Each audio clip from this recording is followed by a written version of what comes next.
నమస్కారం. ఈరోజు మిర్చి తోటకు వచ్చేసి డెలికేటు మరియు వసుధాన్ అనేది పిచికారీ చేయడం జరుగుతుంది.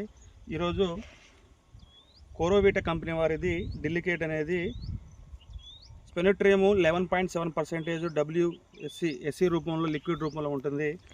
చూడవచ్చు డెలికేట్ అనేది. మరియు అదేవిధంగా వసుధా అనేది విట్రోల్ లైఫ్ సైన్స్ వారిది వసుధా అనేది పిచికారీ చేయడం జరుగుతుంది. ఈరోజు మనం పిచికారీ చేసేది ఇదే అండి. RRR అనే విత్తనం ఎకరానికి వచ్చేసి డెలికేటు కోరోవీటా అగ్రిసైన్స్ వారిది 180 mlని పిచికారీ చేయడం జరుగుతుంది. అదేవిధంగా వసుధా అనేది లీటర్ పిచికారీ చేయడం జరుగుతుంది. వసుధా అనేది అధిక పూత రావడానికి కాప్ సెట్టింగ్కి బాగా పనిచేస్తుంది. అదేవిధంగా డెలికేట్ అనేది పూతను పిన్నీసులుగా దింపి కాయ సైజు పెరగడానికి పనిచేస్తుంది.